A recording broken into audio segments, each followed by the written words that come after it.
This episode of Outside Insights is brought to you by Placers, a values-led staffing partner helping businesses and individuals reach their highest potential. Build a flexible workforce or take the next step in your career at myplacers.com.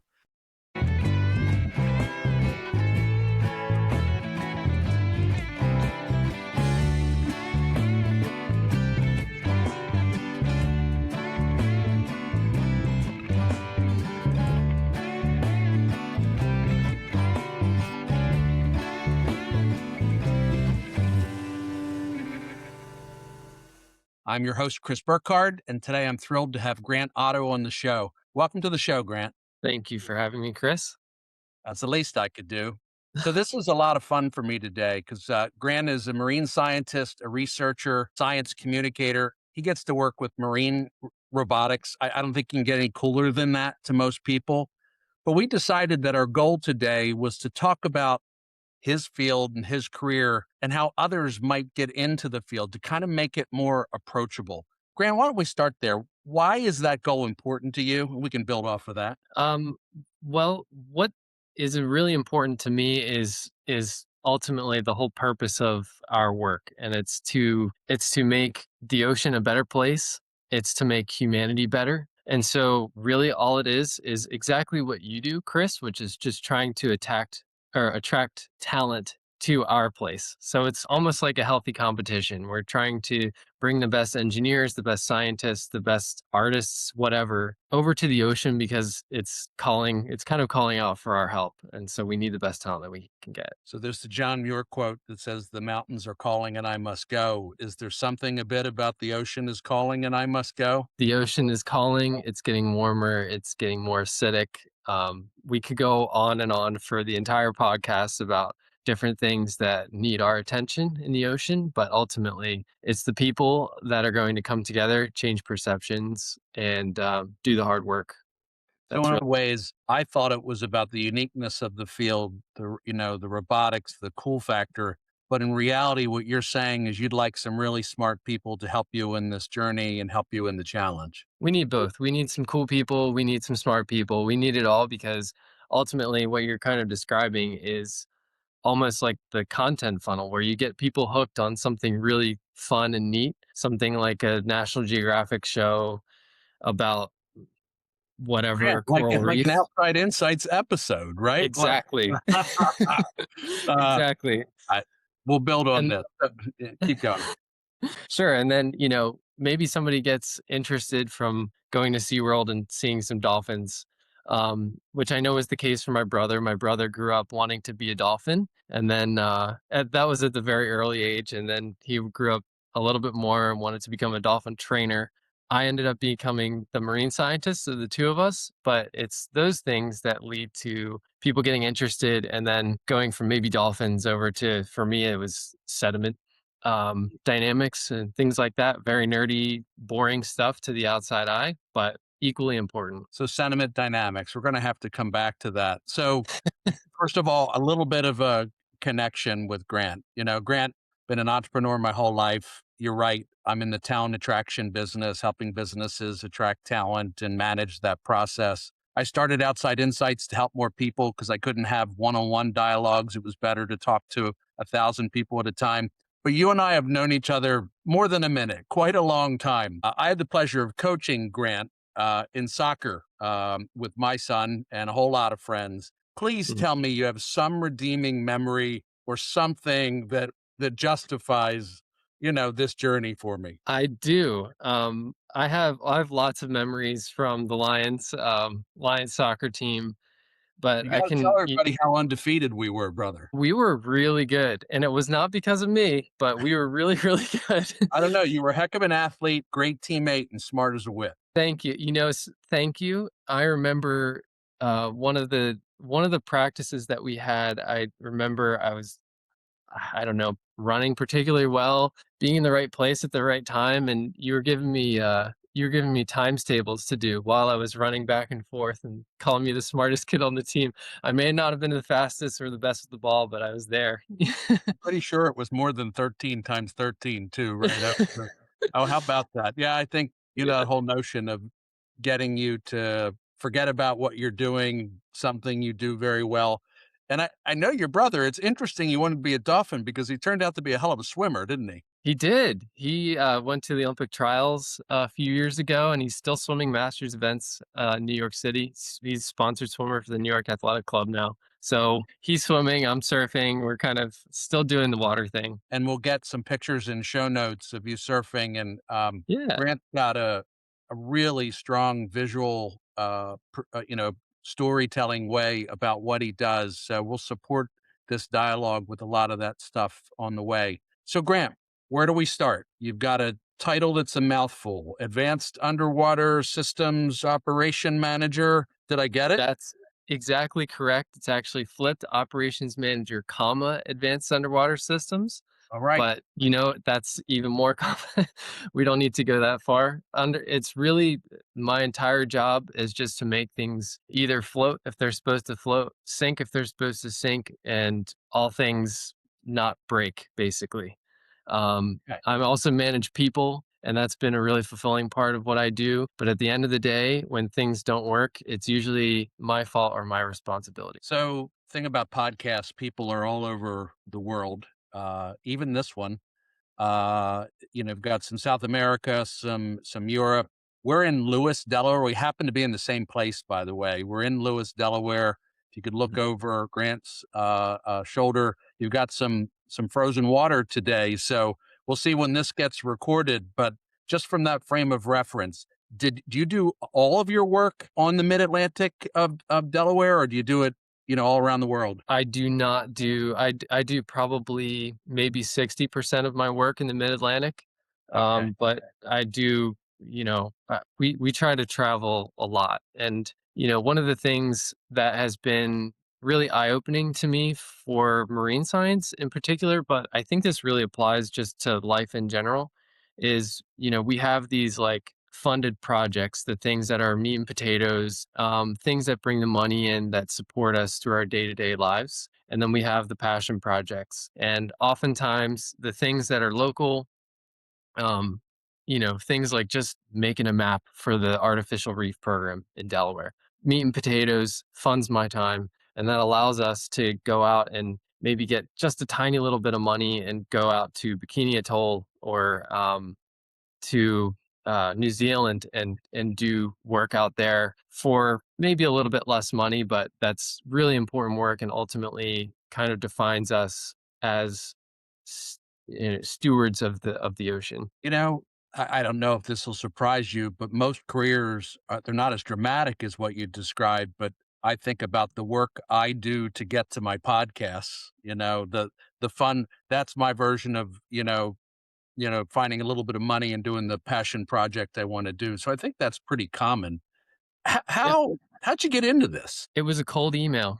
I'm a big fan of cold emails, and I was taking a class during my undergraduate.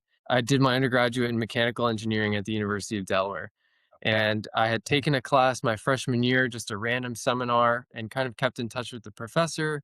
And then I realized my junior year that I really liked robotics, and I had also realized that year that I think I really like surfing, and I want to keep surfing more. And so I took robotics and surfing, and I kind of said, well, what about like marine robotics? I could live at the beach and I could still do robot things. And Just that I reached, soundbite has to go somewhere, right? If I could live at the yeah, beach and do robotic things, that doesn't sound yeah, robot things, doesn't sound so bad. yeah. And here I am. But yeah, I ended up just reaching out to that marine science professor. And he said, you know what? I think I actually have a guy that might be interested in you. And I talked with him in his office for an hour.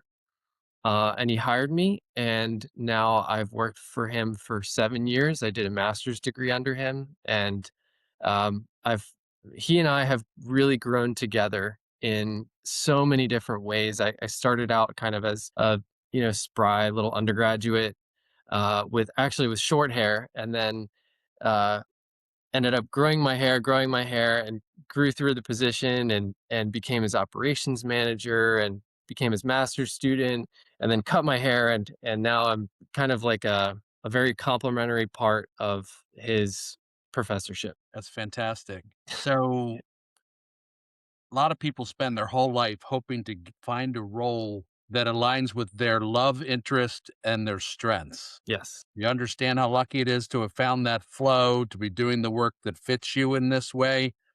And how did you realize that? And was it? It must have been sometime during that 7 year journey that this is what you're supposed to be doing. Yes. You know, I was thinking about that earlier today. I was thinking about the Lions and about how we played a lot of soccer together, something that I was never that amazing at, and something that I was kind of like a little indifferent about. No offense. Soccer was None- cool. Having friends were great, but like it was kind of like one of those things that take it or leave it.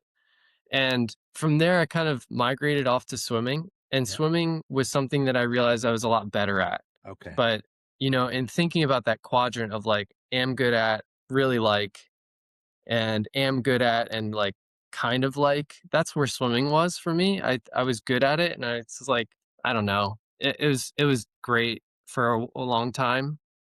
Um, but at the end of the day, I quit one after high school, and I never looked back. And that kind of led me to honestly to finding surfing, which is something that I am good at and I really enjoy. And I kind of at the same time I found robotics and code and mechanical things, and I realized very luckily that I'm good at that.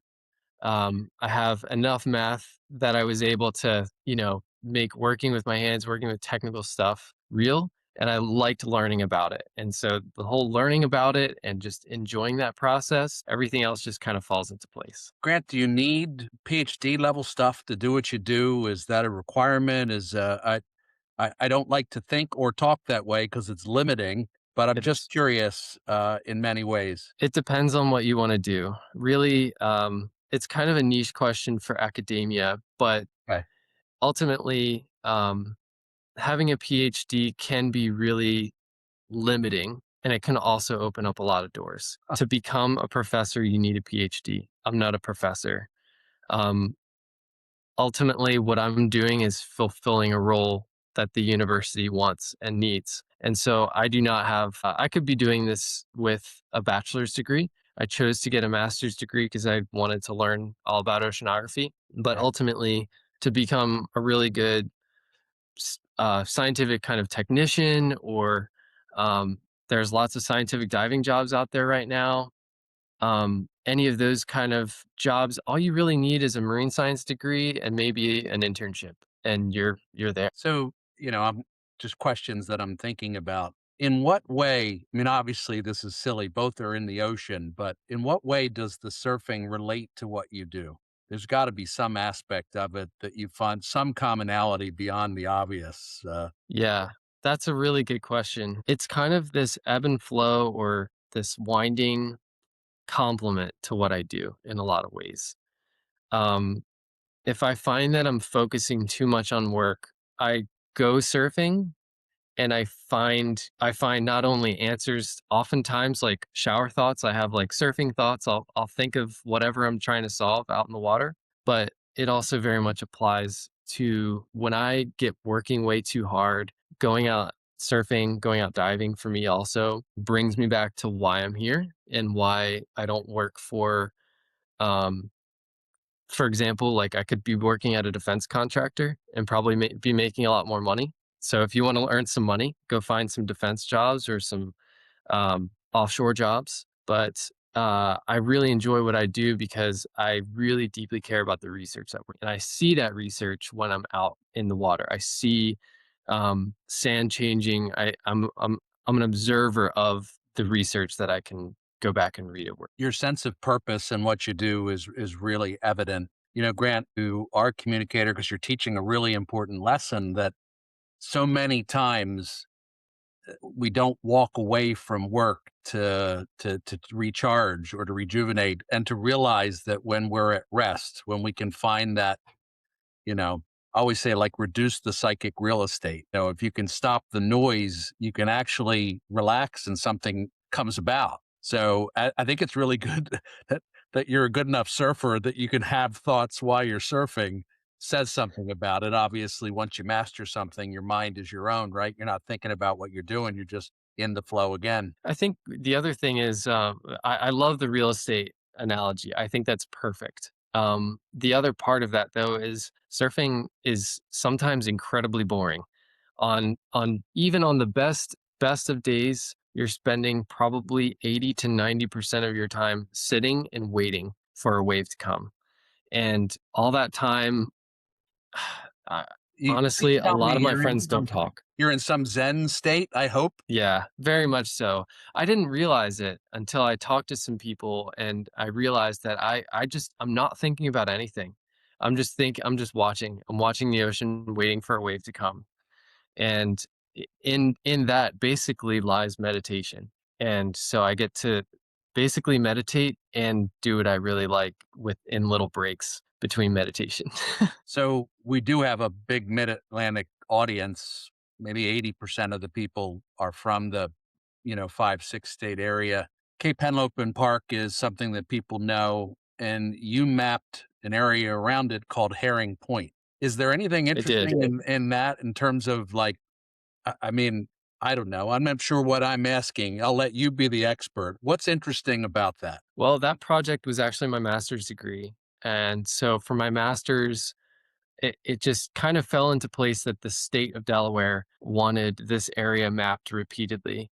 And it also happens to be the closest place that I can surf to my house. And so I spend a lot of time there outside of my research. A little bit of expertise And about the area. right, observational expertise. There you go. Um, and so I ended up going and doing 28 surveys of that place with a combination of laser scanners and underwater sonar to create these maps of looking at how do storms impact that area and how does the area recover from the storms and the currents and all that stuff.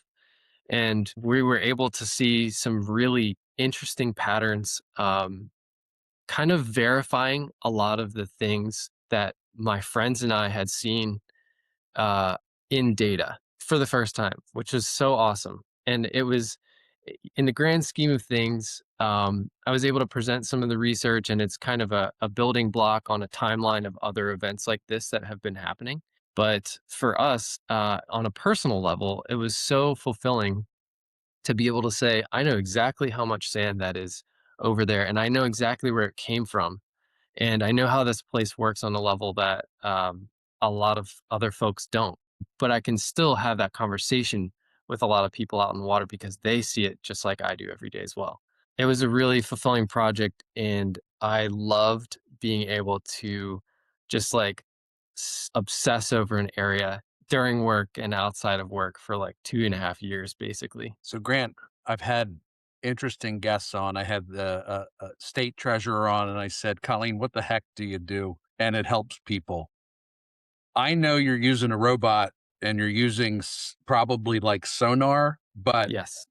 how do you do what you just talked about? How? And if that's not the relevant part of it, what is? Because I think you got a lot of people at Hello here and people love to go there. For maybe that research it validated some things for you and your crowd. How will the state use it, and how does a hmm. consumer of the park benefit from it? Like, what's the practical utility of it? The practical utility is very, very direct to that area. Um, that spot on the beach specifically at Herring Point has been a state problem for a long time. It's been eroding. Um, the coastline here in the Mid Atlantic naturally erodes um, because of a combination of sea level rise, but also just kind of how the system works. And so the state wants to understand why it's happening a little bit more, slightly more at Herring Point, and how we can fortify it Hmm, against that erosion better. So they've installed a lot of hard structure, like two groins, which people call jetties. They're actually called groins, okay. um, and those are to hold sand in that spot, which then transports the erosion down the beach, but it at least protects the Herring Point fort and the parking lot. And so the state kind of said, well, this is a great place to put in a study that, number one, helps us understand what's going on here, but also um, through sampling this short period in time allowed us to make broader insights into the state's coastline and how it's both being destroyed by storms, but also is recovering from those storms naturally, and how to manage, for example, putting in sand, nourishment sand, and also putting in hard structures like jetties and groins, how to do that better. So I'm not an engineer, coastal engineer. I don't really partake in the structure design, but I was able to help them a lot with understanding storms and their impacts and then the recovery period after. I'm realizing that you're in a spot where I don't know if you have to practice neutrality, if you're able to share, strong opinions and perspectives, but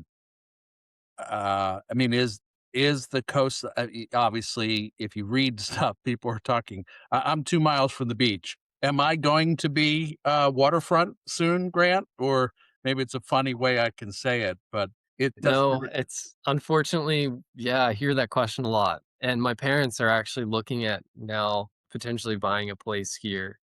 And that's their number one question is, hey, Grant, is this place going to be waterfront in 20 years? Or am I going to, that's not necessarily a good thing. So what No. Chris means is the area is slowly flooding. We're in a very low lying state, and specifically a very low-lying part of a low-lying state. And so you can see the water here behind me, and it's slowly encroaching on houses, a lot of which are built on topsoil that are on top of marsh. And so it depends on what time scale you're looking at. There's a really interesting tool that's built by NOAA. Hopefully, it's still intact, but it's the sea level rise viewer. And you can actually go on and slide a slider and show where the water line is going to be after 10 years, 20 years, 50 years, 100 years. And you'd be very surprised just with sea level rise. It's a full model. So as sea level rises, it's not just like the water is going up and it's going across a field or something like that. It's also taking into account how waves are now breaking on marsh instead of on the beach and how that's going to start affecting the land and all of that stuff. It's really interesting. Assume how it accelerates things. So, no, I Yes. love I love Noah, and you're right. Hopefully, that is still working intact and funded, right? Right. That's a really interesting tool. Yeah, I the idea of some of the technology that you're working with. The Is it AUV? Is that Yes. the idea? And is it the same tool all the time, or are you using different robotics for different applications? We do. So when we started, the phrase would be that we had a hammer, we had an AUV, Okay. and everything was a nail. So we had a place to go look at here in Delaware, AUV. We had a really deep spot off of Grand Cayman, AUV. But now, through my boss, Art, we've gotten to a place where we have more of a suite and a network of instrumentation that allows us to be really precise about Okay. the different things that we're mapping. So, an AUV, an autonomous underwater vehicle, is certainly still part of the equation. It's very much things that we use for uh, searching for things on the seafloor, like airplanes and shipwrecks, and also just mapping the sediment on the bottom of the ocean. But I've we also seen use some of your videos. Is that what were you using that to look at some of the subway cars that were dropped as well? Or yes, we did. all right. Yeah. So those subway cars are about 18 miles off of Delaware, 18 miles Okay. east of where we are here in Lewis. And they were sunk there intentionally as part of an artificial reef by the state of Delaware. Okay. And so the idea is that on otherwise barren seafloor, those subway cars sit there and provide structure for fish. And they break up the current. They allow invertebrates, things like mussels and hydroids and crabs to kind of settle on them and feed. And then the fish come and eat all the invertebrates and shelter in their structure. And so we were able to map that for the state because they wanted to check in on the state of this material, how it's been degrading over time. since it's been about 20 to 25 years since a lot of this material has been put down. These subway cars are very old now, and they're starting to rust and they're starting to corrode out. And then now we're kind of reeling from that, and we're looking at doing hopefully a hydrodynamic study, meaning all the waves and the currents and how that's influencing the sediment around all the material. Hopefully, that's coming soon. So does that study justify or support more reef creation? Is that ultimately the idea, or artificial reef creation? That's that is the $1,000,000 question. The $1,000,000 question really is, are these reefs attracting fish, or are they producing new fish that otherwise would not have been born if the structure wasn't there? So, we don't know, and there's a lot of science that dates back to the '80s about um, this question. It's very nuanced. There's lots of different types of reefs, different types of material as well. Turns out the really boring stuff, concrete pipe, is like awesome, and Really? things like yeah, yeah, because it's rough and it's got these little spaces for things to settle in, and the pipe shape blocks all the water, and so fish can kind of swim in there and shelter. Feels And more it turns organic, out I imagine, to latch on to than metal. more yeah, more surface, more things to be able to exactly latch down. And then, like you were saying, there's I've been personally down to some sites where there are stainless steel subway cars with corrugated stainless steel metal as the siding, and a lot of those places are you can take your hand and just wipe off all of the organisms that are kind of settling on that spot for today, maybe. It's a really interesting point that you made about that they're put there, but are they attracting fish to the spot that exists, or is it creating more ecosystem? I never would even think of that, but it's really interesting. Um, this is a conversation. It's a good one.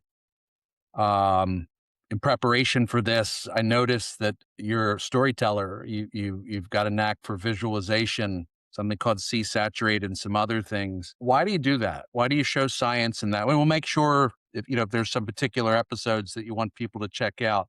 But it's very educational, it's fun, and it's artistic. So, like, where'd you get the idea, and what's the purpose of it? Well, first off, thank you. Those are kind words. The idea was a originally a New Year's resolution. I just said, you know what, I'm going to take some more photos this year, and then I started taking videos. And then I realized that, I was taking videos, like, of the ocean, and then people would ask me, like, "Well, what were you doing out there? And why?" And all these things, so I started kinda just turning the camera over to, like, me and my coworkers, and because the stuff that we were doing is really cool. We just talked a lot, about a lot of it, and it evolved from there. I realized that ultimately the goal, which is evolving, but the goal really is to attract people. As crazy as it sounds, there are the amount of male marine science majors is very small.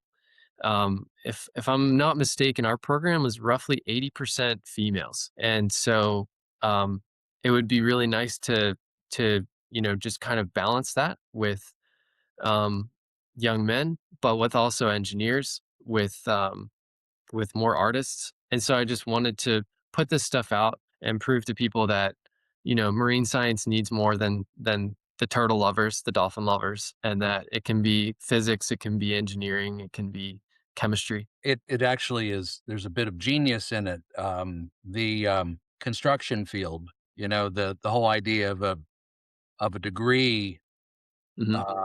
for the last 40 years has been the path to make more money and more job consistency and all those things. But there's a great way to make a living if you pick up a skilled trade, right? If you master a trade, it's picking up momentum. But one of the things they did really well is they started to document the work, Instagram and other things like that. Yes. And all of a sudden, the idea of putting in an outlet wasn't some weird thing. It was kind of cool. The person Yeah. made it cool. That's obviously it's the field I'm in. I do believe that visualization of the work is a really strong way. I do hope someone notices that you're bothering to do it, but I get it that it's a broader purpose than just talent too. It's about helping the ocean overall. Uh, Grant, let me check in with you. Mhm. I think we're doing great. Are there areas of a conversation or themes where you'd like to go in the dialogue that I haven't touched on? Um, yeah, I talked to Amy, or I'd sent her an email. You kind of asked me what at the Amy's the core. show producer for those that are listening. So Uh, go for it. thank you. So Sure. yeah, you had kind of asked me, what what my unique advantage was, if I Yeah. remember the terminology correctly. And I think the most important thing, by the way, some of the funniest stuff that I've ever seen on social media is people pouring concrete. I have like been bust out laughing with some of that stuff. You're But gonna have to send a few because I think people would probably rather watch your videos of no, I concrete mean, gone wrong because sounds pretty good. that would be good. Everybody needs a laugh. Yeah, we've had plenty of stuff gone wrong too. But yeah, I think the unique advantage that I have and what has really gotten me, I don't care if you're into chemistry, you're into concrete, if you're into marine science, um, really what has propelled me from just another male white mechanical engineering student into now using the dean's office to record a podcast, um, has been just like You have to learning, leave loving us learning. in a little sticky note and I thank will. them. Yeah. I will. Um, yeah, has been learning. Um, whether that has been robotics, I kind of just enjoyed learning about it. And I literally have pictures of me on a Saturday night and actually emails to my boss on a Saturday night, just tinkering with stuff. Um, tinkering with an Arduino board for those who know, it's a little microprocessor. Um, and that doesn't mean that you can't go to parties, but it does mean that, like, if you have something and you see, oh, this is pretty cool, just follow that and see where it goes. And um, really learning and seeing that progression in yourself, um, for me has been the through line for everything that I've done, that I've been successful at least. That Grant, it's a formula, right? We tend to tinker with what we like. You're blessed to be paid for it. It's a great Yes. thing. But I do believe that this whole show is about helping people close their gaps. And I wish everyone I ever met was both working on closing their gaps, gaining more knowledge and learning, and also happy.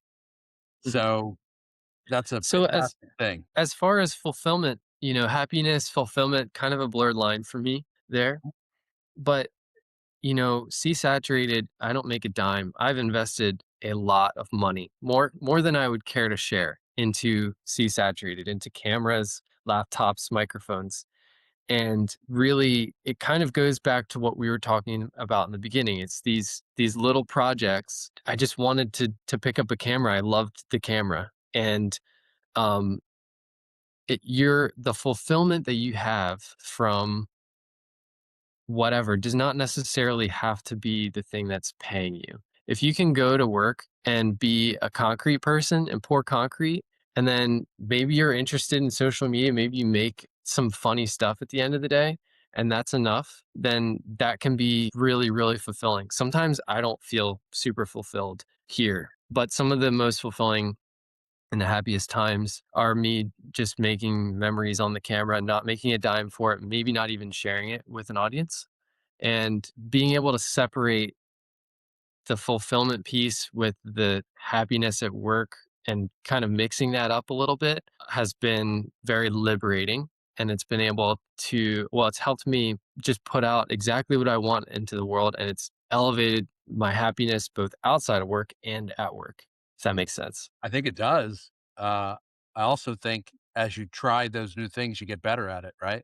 As you For get sure. better at it, maybe you find your audience or not, if that's your goal, but you also find your muse and decide how you want it to look. I'm both saying that about Outside Insights and your stuff at the same time. It is all the pursuit of making something, for my case, make something better. but I think that's where skill building today shows up in the world. I think that's the added skills that we need to attack in almost every job.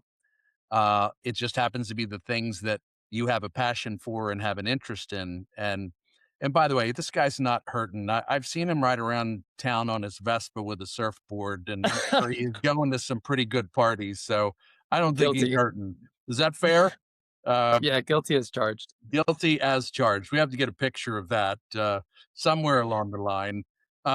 So, all right, let's reset here from a couple of different perspectives. I did want to ask because if you see some of his videos, it seems like you're doing a lot of recovery, a lot of something Mhm. that either disappeared or broke. Or do you have a like? I thought if you have like a capstone story of a mission, it might be a great way for people to be reinforced with how you spend some of your interesting time. Yeah. There is a difference between the things that I do day to day and the things that sell online, the great stories. And I have to be selective. Today I was working on a permit all day. So, well, yeah, you can say that, but one of the, some of the Perfectly best said. times, Permit. yeah, a permanent or a private aids to navigation permit. But some of the best times that I've had are when, things hit the wall. And so, for example, one of the best, most fulfilling and interesting and documented, actually, with the camera that's sitting right here, times that I've had was a colleague of mine lost a piece of equipment out about 100 miles offshore that was roughly the value of a house, a decent house. Um, and it was out there. He kind of knew where it was, but it wasn't responding anymore. And the way that it works is that it's positively buoyant, so it wants to float, but you send it down with a bunch of weight attached to it, and then you can send a signal, and it will release the weight and sacrifice the weight to the seafloor, and then float up to the surface when it's done collecting its data. If it's And working. if it's working, which it wasn't, and so um, they came to me and asked me if I would pilot a remotely operated vehicle down 1,000 feet to the seafloor and try to release it. And when we got down to the site, it wasn't there, and so we ended up getting a little bit tangled. We are bringing this ROV back up to the surface, and bad communication between me and the deck engineer and the ship's captain. We ran over the cable, and the ROV started out in a rectangle and it ended more like a parallelogram. And I can't even do it with my hands. And It was a little bit we smushed on the bottom right side. very much it went through the prop. Oh, Um, oh my goodness. yeah, and so that was just after lunch. And from there, that's just the best. It's the worst feeling ever. But coming out of it, the best times that I've ever had are when everybody's like, oh shoot, like it's time to like get down to business. And before dinner, we had two teams of people working on completely rebuilding this ROV, splicing the cable. We were back in the water before dinner time, and we searched for this piece of equipment for the next 3 days and didn't find it. It's still there. So we're going back out again in June, Yeah, but probably not the story today, hasn't right? ended yet. Uh, Sorry? don't go out today in this weather, but No, not today for sure. But yeah, we're gonna go out again. We think it got caught. There's a bunch of lines of fish pots down there, and we think that somebody dragged a line of fish pots. So it's like a fish pot and then like 20 feet of line and then another fish pot for like thousands of pots. And we think that somebody dragged a line of pots over it and probably dragged it somewhere. and does it have enough of a shelf life that you need to keep looking for a little while? Yeah, it's funny that the term that my boss uses is wet storage when something like this happens, because oftentimes these are bulletproof, and we've hauled up things that are 20 years old and they're still dry inside. The data's still there on the SD card. You might have to Wow, go get an old computer to get I the got data back, but it's there. Wet worth storage. worth going to get. Mhm. So, uh, show's oftentimes about leadership. And just a couple more questions for you, Grant, and then we can, wrap it up in a fun way. But you know, I a lot of times I have entrepreneurs and founders on the show, and people have exited. And I think it would Mhm. be really refreshing to hear your view on leadership and what the journey's been like for you. Managing people, I think, is harder than moving autonomous robots around. It is. It certainly is. Managing people is the hardest but most fulfilling part of what I do. I am the manager of a lot of expensive equipment, but I also, when we go out into the field, I'm responsible for um, lots of grad students, sometimes undergraduates, and my boss as well. Because if my boss gets hurt, it's my fault. I see. Um, and so my approach has been to try to lead through example. And when I can't, I try to very clearly delegate and help people have ownership and responsibility and pride in what they're doing. Because I feel a lot of fulfillment through taking pride in the quality of my work. And I've seen that with the folks that I work with, being able to take something on and impress others, receive gratification, and progress their own skill set through their work. It's I give great you for lots everybody. give you lots of credit in that very few people have an approach like a delegation model, I would call it. And too many times we tell people what to do instead of letting them know the outcome we're looking for, and that they have, some freedom and some wiggle room to decide how it gets done. If we wanted it done exactly the way you wanted it, we just do it ourselves, but that's not leadership. Yeah, I have been reading lately, listening to "Live Like a Monk" by Jay Shetty, and that's an awesome book. And he has a quote in there. I'm not sure if it's his or not, but it's that my own limitations create space for the gifts of other people.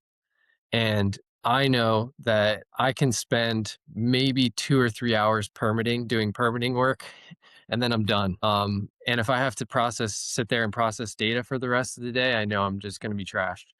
And I have colleagues that would love nothing more than to just sit and pore over data all day, and they're really, really good at it. And so recognizing those differences and being able to accept them and take pride in them is has been so successful for us in building our little group and our capacity. So, Grant, thank you. You've just, I like to call the pile of books I haven't read my tower of guilt. And I Uh-huh. have this thing that every guest that recommends a book, I buy the book. Live Like a Monk will be added to my tower of guilt. I'm going to have to get reading, brother, more and Excellent. more. I'll let you know how it go. I'm not all the way done yet, but so far it's been great. I'm like halfway through. So, you were talking about meditation. Jay Shetty does some things on the Calm app.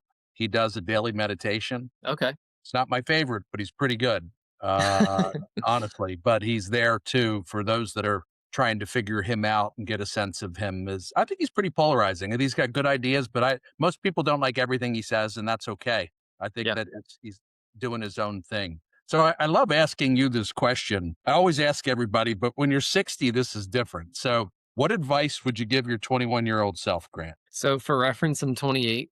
I would say, yeah, I would say Quite a 7 years, though, brother. it has been a great 7 years. To that 21-year-old Grant, um, I have zero regrets. I think that I would say just to continue to follow the things that you're interested in and to do your I think to do better in letting go of the things that don't make you get out of bed every day. That we are limited in our time, especially in our 20s, and spending time on things that are kind of like meh things. There's just not enough time to do that and to lead a fulfilling life. And I'm still working on that, and I likely will be until my 60s. But I think the more time that we spend on the things that are interesting, not necessarily pleasurable, but interesting, fulfilling, the better off that we are. And the more, honestly, the more successful that we are in what we do. Grant, I can't top that as a close. People have spent an entire lifetime battling that notion of spending the time on the things that interest you. I've heard it cause the reason you get out of bed your purpose. Mhm. So, Grant, the gift that you've given the audience is by having clarity of purpose. And I hope you appreciate how rare a gift that is. It may change for you, but because purpose does change, Yeah. but enjoy this moment that you have that clarity. Um, it's been an absolute pleasure to have you on the show. I think, the whole point is if I can help people figure out that they could be happy or take a different path. You shared plenty of lessons today that are applicable to anybody right away. Thank you, Chris. Yeah, it's been a pleasure to reconnect with you after these years and hopefully see you around in Lewis a little bit. I can't go surfing with you, but I am going to buy you breakfast if you'll let me. That sounds great. All right.